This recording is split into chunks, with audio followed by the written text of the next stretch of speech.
É ciência. É nutrição.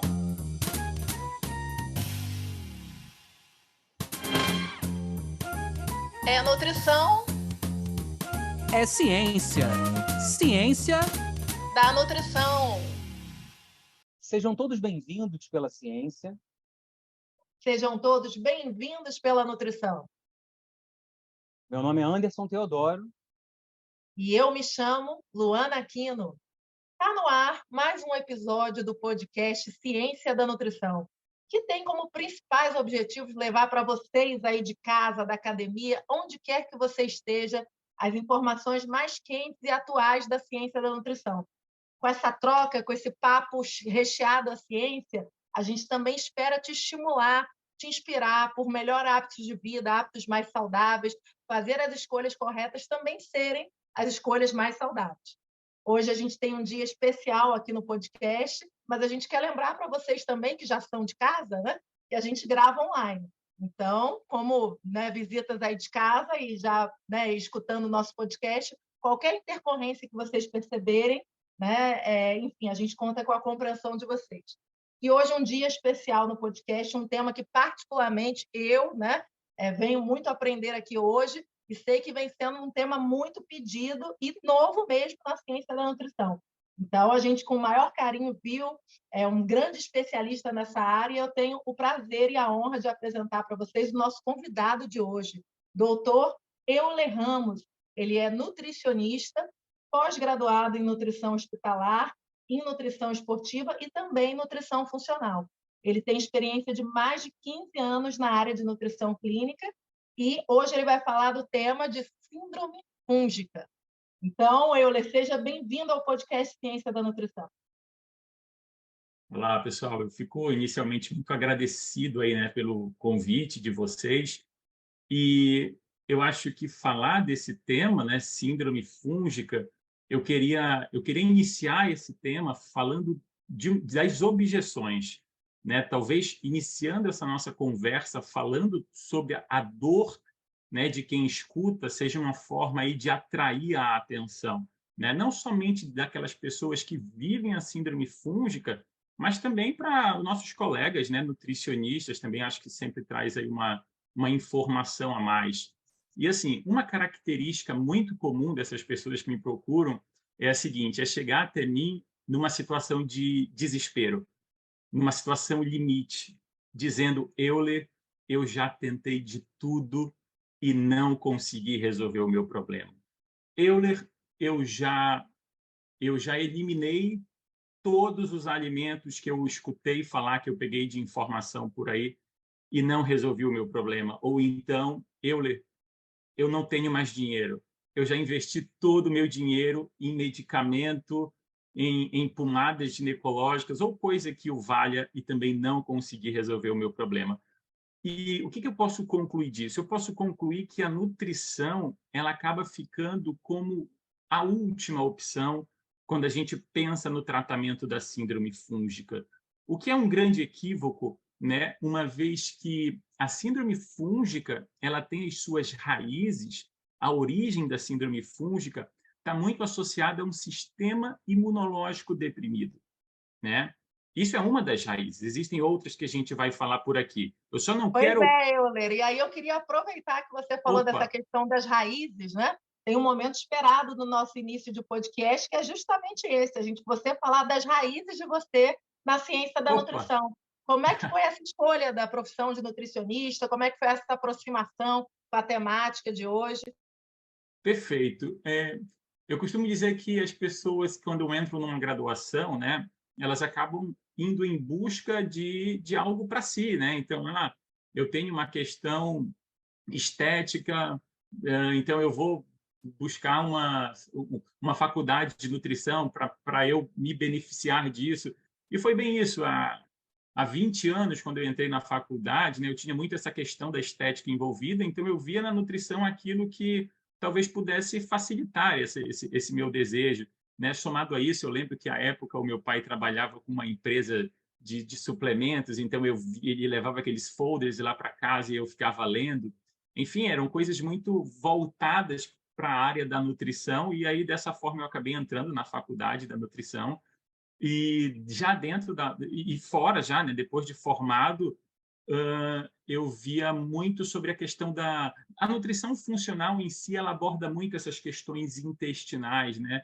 Ela busca muito tentar entender a origem dos problemas e não simplesmente tentar resolver sintomas. E eu acho que a síndrome fúngica representa muito o que é isso da nutrição funcional, né? Que é tentar entender a raiz do problema, a origem, e resolver o problema ali na sua base, não simplesmente ficar tentando solucionar sintomas. Tipo, mais ou menos por aí, se era essa mais ou menos a sua pergunta. Euler, eu acho que a gente pode começar a entrar um pouco no tema hoje do nosso podcast, né? Que é falar sobre síndrome fúngica propriamente dito, né? Querendo ou não, nós estamos falando de fungos, né? Eu, durante muito tempo, trabalhei com microbiologia de alimentos e muito mais voltado para a parte de controle de qualidade. E, durante a produção de alimentos, o fungo sempre foi um problema grande, né? Presente no ambiente, envolvia contaminações que levam a características muito difíceis para a produção. E, ao longo do tempo, a produção de alimentos mudou muito. Tanto que a gente vê hoje, com esse quadro que a gente está descrevendo hoje, a questão da síndrome fúngica, e são algumas modificações que eu acho que você pode até explicar melhor para a gente. Eu queria começar por aí, né? O que define a síndrome fúngica? O que é? Quais são as características? Como é que a gente pode definir essa síndrome para quem nunca ouviu falar, né, dessa síndrome fúngica? Perfeito, Anderson. Eu acho que isso é uma pergunta muito importante, porque hoje nós somos acostumados, sabe, Anderson, a querer ter diagnóstico de doença. Eu só vou buscar um tratamento quando eu tiver um exame que ateste que eu tenho aquela condição, que eu tenho aquela doença. E na síndrome fúngica não é assim, né? A gente sabe que o termo síndrome ele remete a uma multiplicidade de sintomas. Então, são pessoas que podem ter 3 ou mais sintomas, né? Como, por exemplo, pessoas jovens, né? Ali 20, 25 anos, com cabelos brancos, com fios de cabelo branco. Claro que existem as questões genéticas envolvidas, mas eu estou dizendo que isso é um sintoma que pode estar presente, né? Pessoas que têm a língua esbranquiçada, em especial ao acordar. Então, pessoas que têm bolinhas vermelhas atrás do braço, ou um sintoma que é muito comum e é o mais frequente, que é a candidíase vaginal, né? Panos brancos podem estar presentes, né? Como uma manifestação dérmica, um calcanhar mais rachado, questões emocionais, fadiga excessiva, né? Distensão abdominal, obstipação, todos esses são sintomas que participam da síndrome fúngica. E não existe um exame que te ateste, que te feche um diagnóstico de síndrome fúngica. Então, a gente tem mesmo que dominar sinais e sintomas, né, e fazer uma boa investigação junto ao paciente, né, para que a gente possa aí obviamente, tentar solucionar esses sintomas. A pessoa pode ter para ter a síndrome, ela precisa de ter pelo menos uns 3 sintomas, né? Então, algumas pessoas podem ter alguns sintomas, outros diferentes. Perfeito, Euler. Não, isso é fundamental, né? E aí, como amplia o leque quando você nos mostra, né, os sintomas que muitas vezes estão presentes em outras desordens, né? Então, só valoriza ainda mais os profissionais da nutrição que estão se especializando nessa área. E eu queria saber justamente agora da Camila. Camila, o que você está achando desse episódio de hoje, super original? E o que você tem de sugestões, de dicas para os nossos ouvintes e para quem está nos assistindo? Olá, Luana, olá, Anderson e olá, ouvintes do podcast Ciência da Nutrição. Minha sugestão de hoje é que confiram o perfil do Instagram do nosso convidado, onde o Dr. Euler traz diversas informações interessantes sobre síndrome fúngica, respondendo às perguntas mais frequentes dos seus seguidores. Para conferir, basta acessar o nosso site www.cienciadanutrição.com.br, tudo junto e sem acento, e assim você confere dicas desse episódio e de episódios anteriores. Não deixe de conferir! Obrigada, Camila. Euler, voltando aqui, né, e pegando esse gancho, o pessoal agora já tem uma ideia, né, dos sinais, aqueles sinais de alerta possíveis, né, de se buscar ajuda profissional e especializada. E aí eu gostaria muito de entender agora contigo como é que está caminhando essa parte da nutrição, né? Então, assim, em termos, a partir do momento que, né, o nutricionista e o seu cliente identificam um quadro de síndrome fúngica, normalmente quais são as rotinas, os cuidados alimentares que se tem que ter cuidado ou se tem que promover mais? Perfeito, Luana. Eu acho que aqui um dos pontos mais importantes, Luana, é saber que a resolução da síndrome fúngica, né, o tratamento da síndrome fúngica, Luana, está na inclusão de alimentos. Porque é muito frequente que a gente perceba, como eu disse, como eu introduzi a minha fala aqui, dizendo que as pessoas chegam até mim, já tirei o açúcar, já não bebo mais refrigerante, já não como mais lácteos, e é só retirada de alimentos, e nunca inclusão de alimentos, nunca inclusão de nutrientes. A gente tem que ter a consciência, Luana, que a gente não desenvolve uma síndrome fúngica porque eu comi muito açúcar. Eu não desenvolvo uma síndrome fúngica porque eu bebi muito leite. A síndrome fúngica ela é uma questão crônica, né? Eu, por muito tempo, ou por ter feito uso de antibióticos, né? Por ter feito uso de corticoides que alteram o nosso microbioma, a gente sabe que bactérias elas são um dos mecanismos de defesa para inibir esse supercrescimento fúngico. E quando eu uso um antibiótico, eu estou perdendo esse meu mecanismo de inibir o supercrescimento fúngico, né? De tal forma que quando eu uso esse medicamento, eu favoreço esse supercrescimento fúngico. E aí sim, quando eu consumo aquele alimento, como o açúcar, por exemplo, ou um lácteo, caso esse paciente tenha uma sensibilidade, né, a esse alimento, aí eu vou estar estimulando esse crescimento fúngico. Mas onde é que eu quero chegar? Eu quero chegar, Luana, que o problema ele tem muito a ver com a questão imunológica. E quando a gente fala de sistema imunológico, eu tenho que lembrar que alguns nutrientes participam desse meu bom sistema imunológico. Então, a vitamina A, o zinco, a vitamina D, a vitamina C, eu não posso permitir que esse paciente tenha deficiências nutricionais. Senão, do contrário, eu não vou atuar na raiz do problema. E com isso, Luana, o que as pessoas podem perceber? Elas podem perceber que a síndrome fúngica da Maria é diferente da síndrome fúngica do João, que é diferente da síndrome fúngica da Paula, porque a Paula tem um selênio muito baixo, a Maria tem uma vitamina A muito baixa. A Jéssica usou antibiótico. A Marília, não, a Marília tinha uma condição estressora muito grande. E a gente sabe que o estresse ele influencia na produção de imunoglobulina A, que é um mecanismo de defesa do nosso corpo frente a essas agressões microbianas, e ainda reduz a produção de mucina, que é um outro mecanismo de defesa do nosso corpo. Então, só nessa minha fala aqui, Luana, eu disse que a síndrome fúngica ela pode ocorrer por gatilhos estressores, por um intestino hiperpermeável, por um sistema imunológico deficiente e pelo uso de medicamentos. Então, não tenho como colocar todos os meus pacientes de síndrome fúngica dentro de um mesmo saco e aplicar um protocolo que, aplicou, é isso aqui, deu certo. Então, a gente precisa ter esse domínio, né, dessas questões. E aquilo que eu vinha falando é tentar identificar a origem do problema e atuar ali. Quando eu indico, quando uma paciente usa uma pomada ginecológica, ela está aliviando um sintoma. Isso é aliviar sintoma, isso não é tratamento, né? Ainda que eu use um antifúngico, Luana, a gente sabe que existem espécies de fungos que ficam envoltos por um biofilme. E esses antifúngicos não conseguem agir nesses fungos que ficam encobertos por essas hifas, por essas barreiras de proteção. E aí nós precisamos usar enzimas proteolíticas que têm essa capacidade de romper esse biofilme para que, então, os antifúngicos possam cumprir com a sua ação. Né? A gente tem berberina, a gente tem bromelina, papaina. Né? Então, assim, você vai percebendo que tem toda uma estruturação no tratamento, que não é um tratamento muito aleatório e genérico. E aí depois a gente usa os óleos de ação antifúngica, existem vários, e eu costumo dizer, Luana, que na síndrome fúngica, all guns fire, todas as armas atiram. Não existe aquela de, eu só consegui usar o óleo de orégano.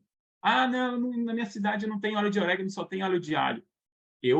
Cara, não vou dizer, obviamente que eu ofereço a fonte para que eles possam comprar, né, independente da cidade que eles morem no Brasil, né, porque eu realmente preciso que todas essas armas, falando de suplementos, estejam atirando aí. Eu não vou me prolongar muito, senão já vou entrar para outra parte aí. Pode ficar à vontade para continuar as perguntas, Luana. Nada, Euler. Eu acho que o caminho que a gente quer trazer é justamente esse, dessa relação com a nutrição com a síndrome fúngica. E aí, assim, entrando um pouco mais no lado científico, né, você que trabalha muito nessa área, o que você tem lido, e eu acho que você pode até trazer algumas dicas, né, de grupos de alimentos, ou talvez de alguns alimentos, você citou, por exemplo, o óleo aí de orégano, mas talvez outros grupos de alimentos, ou até assim, suplementos que, na sua prática clínica, os trabalhos têm mostrado, que normalmente são introduzidos na dieta, que melhoram ou que, obviamente, que a gente sabe, como você falou, necessita de uma avaliação individual, cada caso em caso, mas, de uma maneira geral, são grupos que a gente vê que melhoram, principalmente a questão da sintomatologia ou ajudam, né, na questão do tratamento.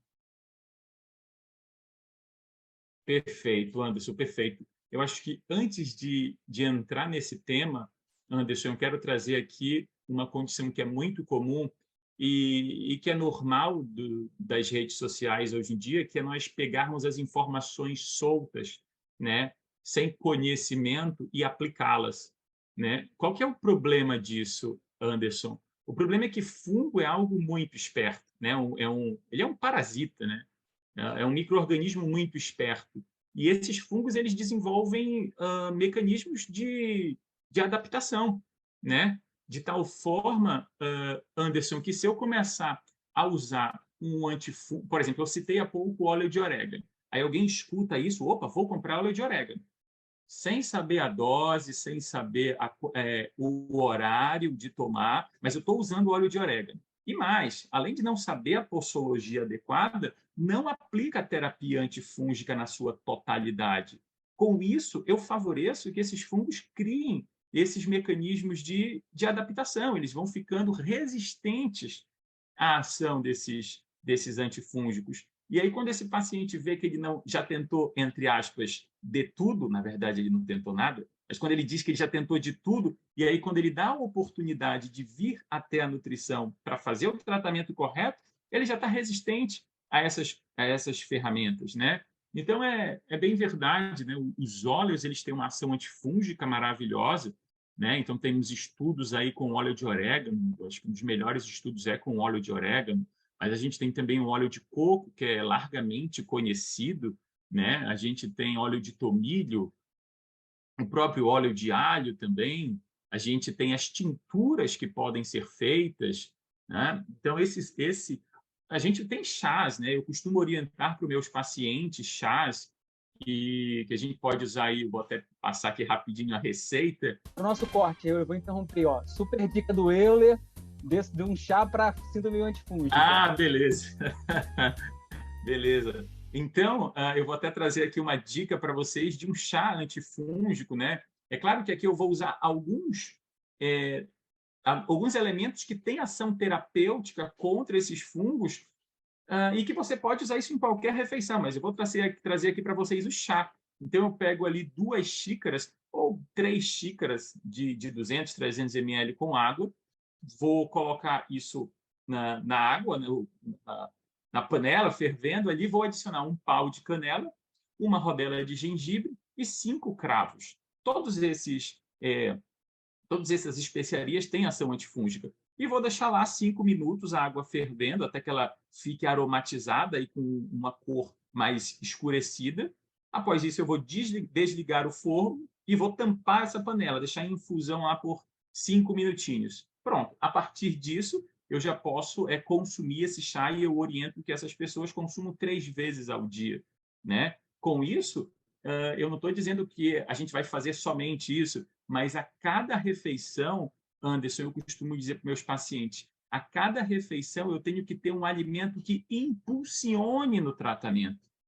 Entende? Eu acho muito interessante a gente deixar claro, Anderson, que a cada refeição eu tenho uma nova oportunidade de dar para o meu corpo aquilo que ele precisa, né? Então, poxa, a cada refeição, se eu posso comprar uma pimenta negra e moer na hora, ou um curry, ou jogar tomilho, ou colocar um açafrão em cima, ou colocar um alecrim, colocar um hortelã, um manjericão, todas essas ervas e especiarias, elas têm ação terapêutica. Então, a cada refeição, se eu puder estar adicionando esses alimentos, eu farei, né?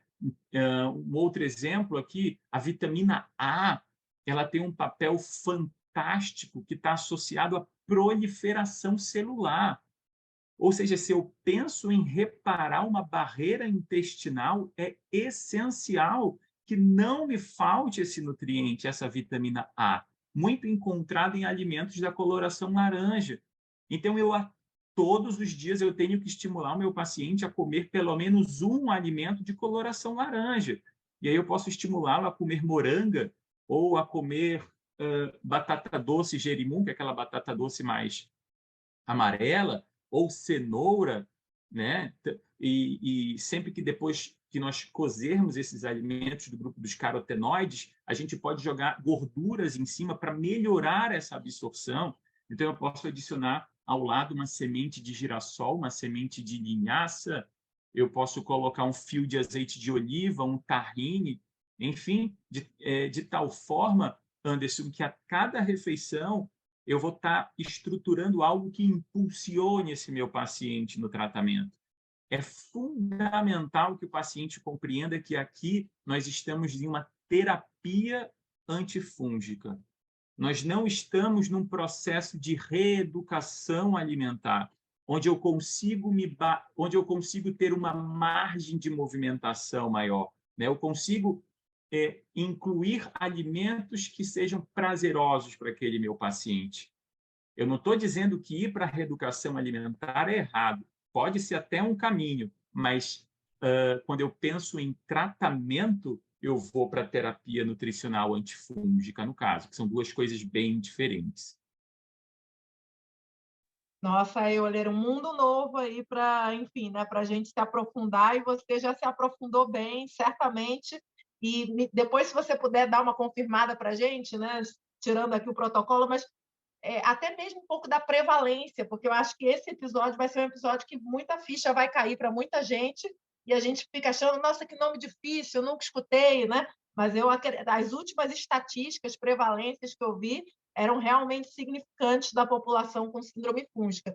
Mas agora, Euler, a gente entra numa parte um pouco mais lúdica, né? Mais caminhando aí um pouco para o final do nosso episódio. Eu vou pedir para a nossa equipe projetar a imagem, que é uma imagem que você escolheu, né? Por que você fez a escolha dessa imagem? O que ela te remete? O que você refletiu junto? Bem legal. Eu gosto muito dessa imagem, Luana, porque eu vejo a nutrição hoje como algo que é sem fronteiras, sabe?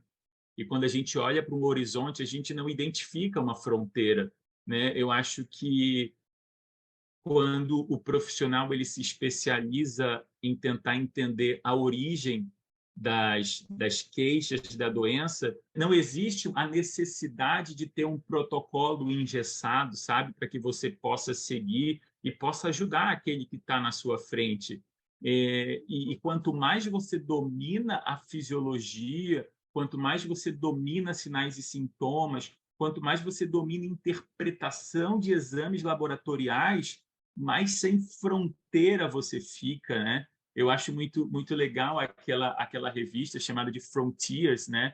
Eu acho que isso representa muito essa visão que tá além da nossa medicina tradicional, né? Que tem uma visão mais alopática, mais cartesiana, né? Pautada em solucionar sintomas, pautada em separar o doente do não doente, mas que pouco sabe a diferença do saudável e o não saudável, e é onde está a maioria da população. A maioria da população é feita de pessoas não saudáveis, né? A primeira manifestação das doenças, né, Luana, ela acontece ali a um nível bem laboratorial, bem celular, que eu quero dizer, né? A alteração tecidual já é um outro estágio da doença mais avançado, até vir sinais e sintomas, até o fechar diagnóstico. Nossa, olha quanto tempo eu perdi de doença por não dominar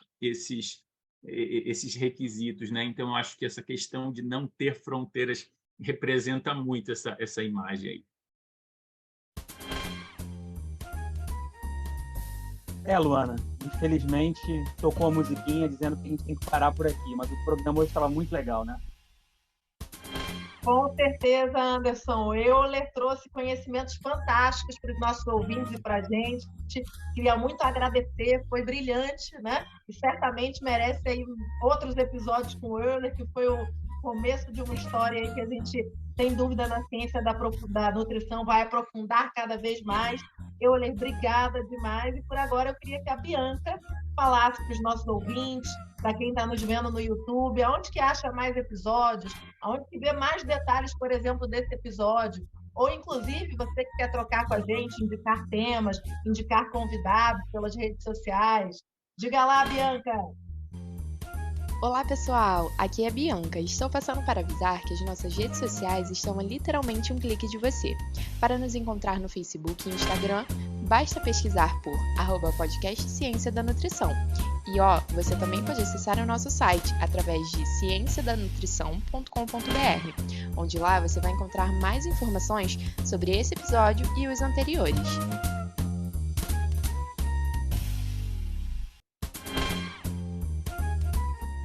Obrigada, querida. Agora eu vou passar a bola para ele, Anderson Teodoro.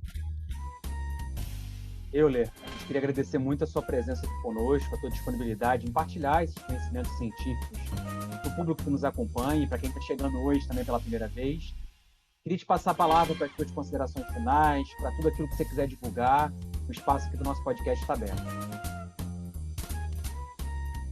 Bom, eu que agradeço, né, o convite de vocês aí. Eu fiquei muito feliz em poder compartilhar essas informações que, de fato, elas são pouco vistas, né?